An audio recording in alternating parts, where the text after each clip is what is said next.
உங்களுக்கு கர்த்தர் வாய்க்க பண்ணின அந்த கணவனை குறித்து திருப்தியோடு கூட இருங்க. அல்லேலூயா, அல்லேலூயா.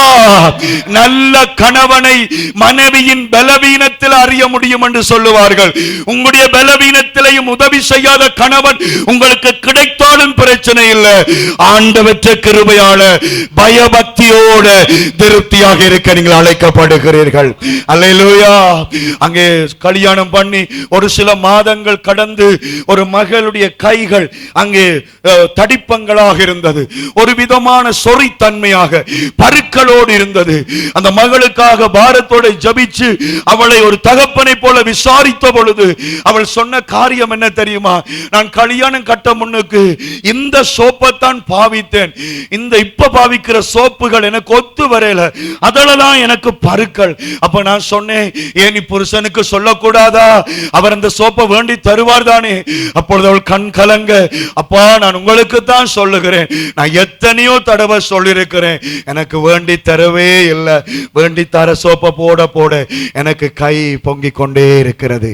அப்படிப்பட்டது வாய்த்தாலும் கர்த்தருக்கு ஸ்தோத்திரம். ஹல்லேலூயா. பயபக்தி ஒரு நாளும் உன்னை கைவிடாது. பயபக்தி ஒரு நாளும் உன்னை தலகுனிய விடாது. கர்த்தர் மேல விசுவாசத்தோட நீ அதை கொண்டு செலுத்தும் பொழுது ஒரு நாளும் உன்னை தலகுனிய விடாமல் உன்னை உயர்த்துகிற தேவன் கர்த்தர் நிச்சயமாய் உனக்காக யுத்தம் பண்ணுகிற தேவனாய் இருக்கிறார். ஹல்லேலூயா. ஏற்கனவே இந்த சத்தியத்தை நான் உங்களுக்கு சொல்லி இருக்கிறேன். நாபால் என்கிற ஒரு மனுஷன் இருந்தான். அவனுக்கு மனைவியாக அபிகாயில் என்கிற ஒரு மனுஷி இருந்தாள். அபிகாயிலுக்கு வாய்த்த புருஷன் நாபால். அபிகாயில் என்றால் அர்த்தம் மகிழ்ச்சிக்கு உரியவள் என்று அர்த்தம், சந்தோஷத்துக்குரியவள், அழகுள்ளவள் என்று அர்த்தம். நாபால் என்றால் முரடன் என்று அர்த்தம், குடிகாரன் என்று அர்த்தம், லூசு என்றும் அர்த்தம். உண்மையில் அவனுக்கு லூசும் இருந்தது.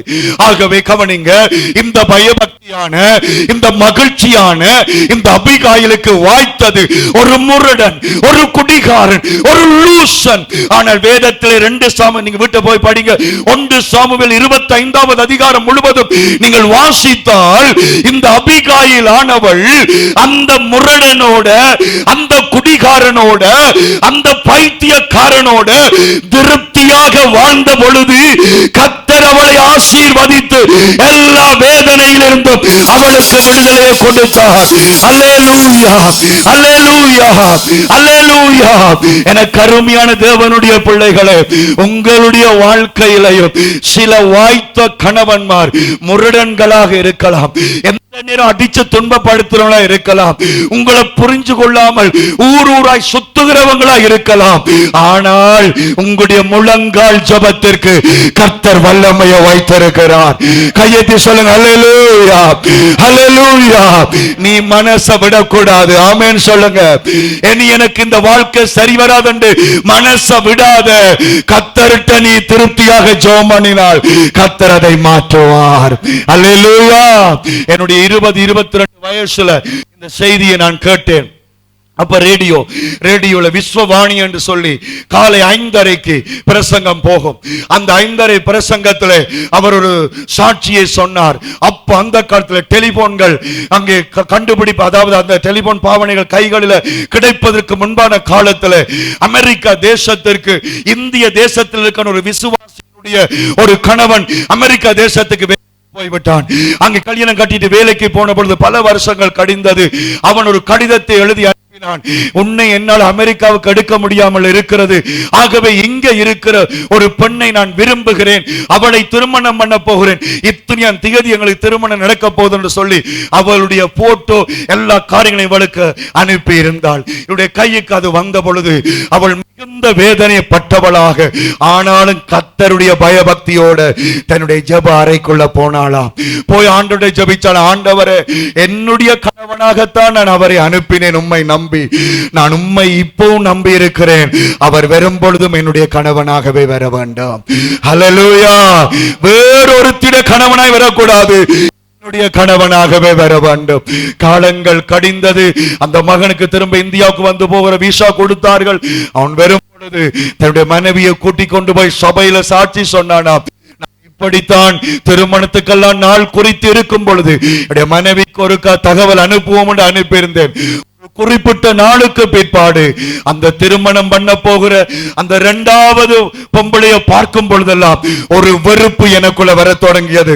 அவளை பார்க்கைக்குள்ள எனக்கு ஒரு தலை இடியும் வெறுப்பும் வந்த பொழுது நான் கொஞ்சம் கொஞ்சமாய் பிரிந்து அந்த பாவத்தை செய்யாதபடி ஆண்டவர் என்னை காத்தார். அல்லேலூயா.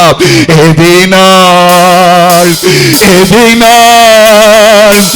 என்னோடு இருப்பது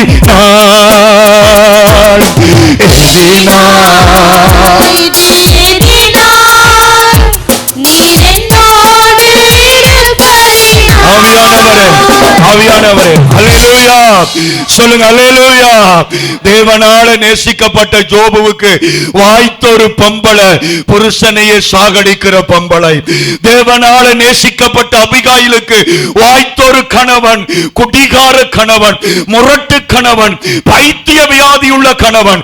ஆனாலும் திருப்தியோடு தேவபக்தியோடு வாழ்ந்த பிள்ளைகளை கர்த்தர் ஆசீர்வதித்தார். அல்லேலூயா சொல்லுங்க. அல்லேலூயா. கையெத்தி சொல்லுங்க. அல்லேலூயா. இந்த இடத்திலையும் எத்தனை பேருடைய கணவன்மார் ஒழுங்கில்லாதவர்களாய் இருக்கும் பொழுது நீங்கள் ஆண்டவருக்காக திருப்தியாக வாழுகிற வாழ்க்கையை கர்த்தர் காண்கிறார். அல்லேலூயா. தனிப்பட்ட முறை இந்த இடத்துல ஊழியம் செய்கிறபடியால் எனக்கு தெரியும், அநேகம் பேருக்கு வாய்த்த கணவன் அவ்வளவுக்கு நல்லதா இல்லை. ஆனாலும் உங்களுடைய திருப்தியை பார்த்து கர்த்தர் உங்களை ஆசீர்வதிப்பார். இன்றைக்கு இந்த பலிபீடத்தில் கர்த்தர் கொடுத்த தரிசனத்தின்படி அந்த கடல் அளவு ஆசீர்வாதங்கள் உங்களுடைய குடும்பத்தை நிரப்பும். நீங்கள் நல்லா இருப்பீர்கள், நீங்கள் மகிழ்ச்சியாக இருப்பீர்கள், நீங்கள் ஆர்ப்பாட்டமாக இருப்பீர்கள். கர்த்தர் உங்களை உயர்த்துவாராக. ஹல்லேலூயா. வீணாக வாழ்க்கையை நொந்து கொள்ளாதீங்க, வீணாக வாழ்க்கையை வேதனைப்படாதிருங்கள். அல்லேலூயா. நம்முடைய முல்லைத்தீவு மாவட்ட நீதிமன்றத்தில் நான் நினைக்கிற 7-8 வருஷங்களுக்கு முன்பதான கருத்து கணிப்பை தான் நான் வாசித்தேன். இப்ப எனக்கு அந்த கருத்து கணிப்பை தெரியாது. 8 வருஷத்துக்கு முன்னுக்கு முல்லைத்தீவு மாவட்டம், நாங்க இருக்கிற மாவட்ட நீதிமன்றத்தில் ஒரு நாளைக்கு 100 டிவோர்ஸ் கேசுகள் வருகுதாம். அல்லேலூயா. ஒரு நாளைக்கு 100 டிவோர்ஸ். ஏன் என்று சொன்னால் ஜனங்களுக்கு திருப்தி இல்லை, மனசுல திருப்தி இல்லை. அன்றைக்கு ஒரு சகோதரி பகுதியா வாசித்தேன். நான் உண்மை அவ்வளவா சொல்லலாது. டிவோர்ஸுக்கு ஏன்னு கேட்டா புருஷன் கொரட்ட வர்றாரா. அல்லேலூயா. கர்த்தருக்கு ஸ்தோத்திரம். ஆமென் சொல்லுங்க. இன்னைக்கு சின்ன சின்ன காரியங்களுக்கு குழம்புகிற அநேக குடும்பங்கள் மத்தியில கர்த்தர்களை திருப்தியாக வாழ அழைக்கிறார். அல்லேலூயா சொல்லுங்க. கர்த்தருக்கு ஸ்தோத்திரம் சொல்லுங்க. ஆமென். சமைக்க தெரிஞ்ச மனுஷியான, சமைக்க தெரியாத மனுஷியா இருந்தானே, அழகான மனுஷியா இருந்தா, அழகில்லாத மனுஷியா இருந்தானே, சொந்த சகோதரங்கள் நல்ல வசதி வாய்ப்பா இருந்தாலும் வசதி வாய்ப்பு இல்ல இருந்தாலும் கர்த்தர்களுக்கு வாய்க்க பண்ணின வாழ்க்கையில நாங்க மகிழ்ச்சியாக இருப்போம். ஆமென் சொல்லுங்க.